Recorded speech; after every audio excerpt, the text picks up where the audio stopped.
they kept spamming my email. So I joined their chat. This happened 10 years ago. I have a very common name in Spanish. My email is my first.last name at Gmail. I've had this email for so long, I can't remember. I'm not sure why, but it seems like a lot of people don't understand how emails work, so I end up receiving their bank statements, bills, and etc.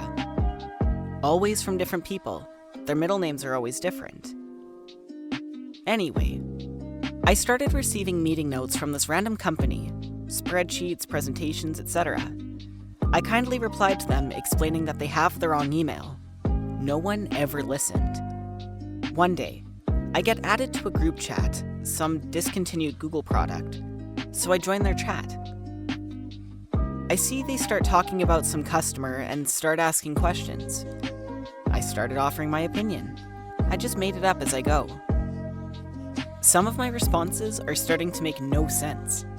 Then, I just go full on bananas and start telling them that they're all idiots for not checking their emails before sending invites. The meeting went silent. I was kicked out of the chat room a second later. I continued to cause some drama by editing the titles of their docs to, "You should seriously double check who you are sharing documents with." I had such a good laugh.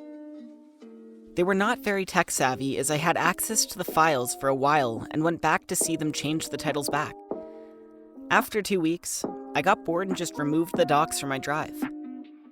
Never had an email from them again. Curiously, this situation had happened more than often with different entities. I gotta give this one to OP. This is petty as hell. What's good though for the company is that this was sent to OP and not someone with malicious intent. This could have been horrible, especially too, you don't know how much of the stuff was confidential and could have been leaked. So, honestly, good for OP for not doing anything too terrible. But hopefully the company did learn their lesson on who they're sending their stuff to, because yeah, that could have ended up nasty for them. But anyways, on to our next story. I didn't seek this revenge. You asked for it. So, like the title says, I only gave him what he asked for, and it was definitely petty. So, I was married to a very manly man for 17 years. I ended up doing all the admin tasks and mental load tasks. He had a money-earning job, and I did everything else, even schedule this man's dental appointments and buy his parents' birthday cards. At first, it was fine, but eventually not so much. And he refused to change, so things came to a head and ended. I'm sure after I left, he was unpleasantly surprised to discover how much work his assistant did. Anyway, it's been 5 years. We have our own lives, and I don't think about him much, and we certainly don't talk. But one day I started getting calls from him. He explains to me how he never removed me from his home and auto insurance, and says, "They won't remove you unless you call." He is pissy and keeps calling me and saying how I have to do this right away, and being very rude. It's been 5 years and now it's an emergency? Okay. He ends up calling me every day for a week and saying how I've created a problem for him. I called the company and the woman on the phone says, "No, we totally could have removed you. He never asked. I can see there's no record of him calling, ever." "Oh really?" She then says, "You know, moving him from a married to a single man, this is going to raise his rate considerably. Is he sure this is important to him?" I laughed. "Oh yes, very important.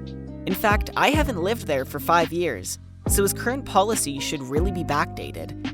She laughs and says, "He's now going to get a large bill. Not my problem anymore." Edit.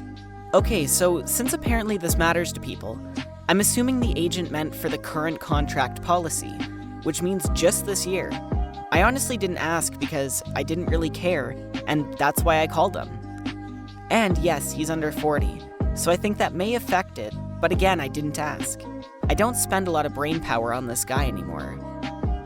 I do think people probably are right about him having a new girl that was upset. So OP totally hit 2 birds with 1 stone with this.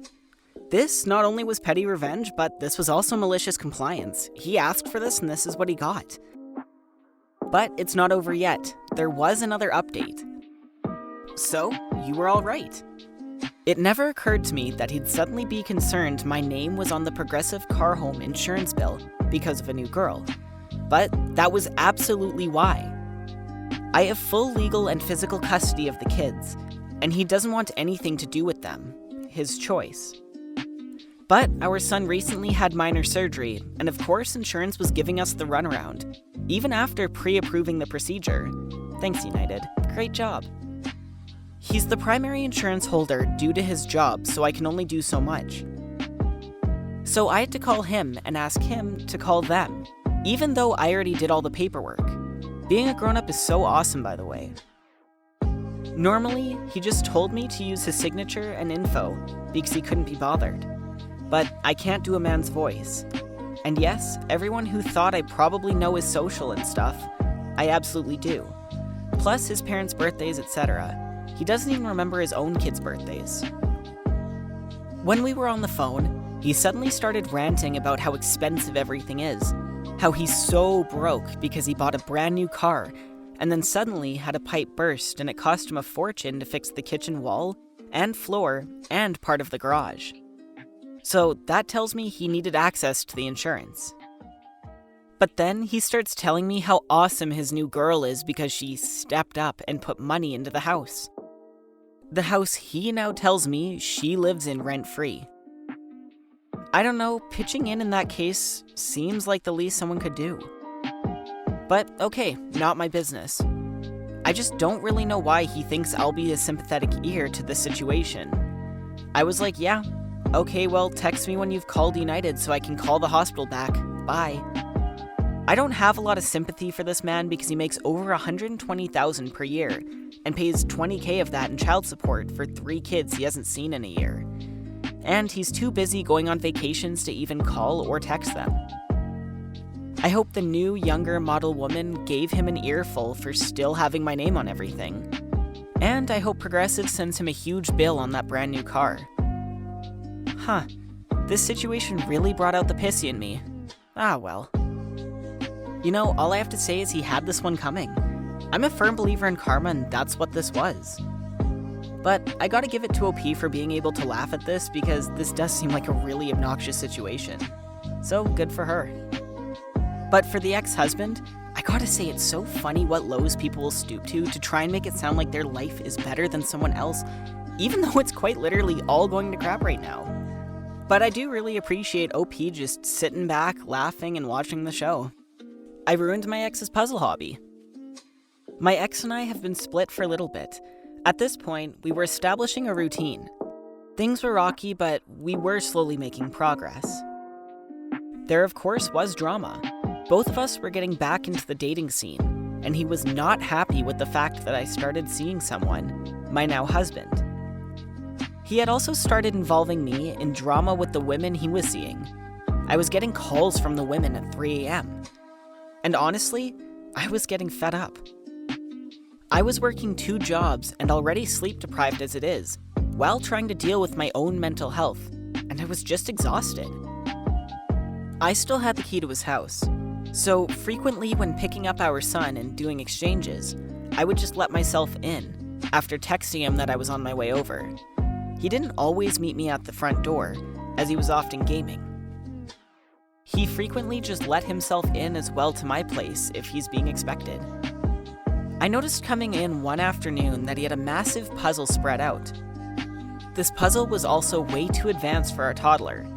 He kept this puzzle on the counter for a couple of weeks, and I just observed the progress he was making.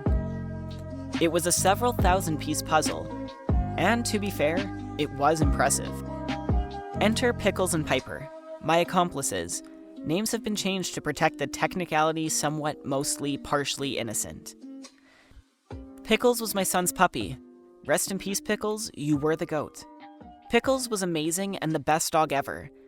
But she was a thief, and an expert counter surfer. This is important. My ex would bring home food, and she could open the wrappers still on the damn counter and run off with the entire hoagie. Piper is a grouch of a tabby who only liked a handful of people.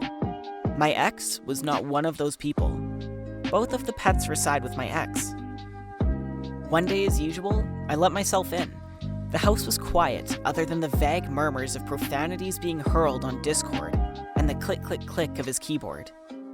My son was napping in the living room with Pickles. Again, a damn good dog.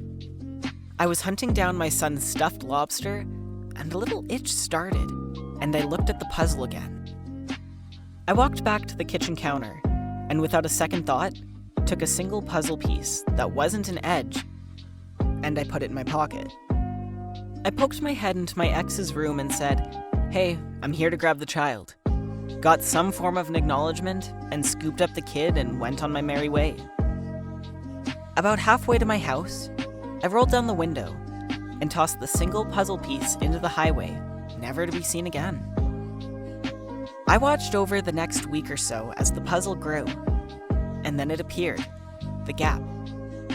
Everything else was being filled in but one little nugget.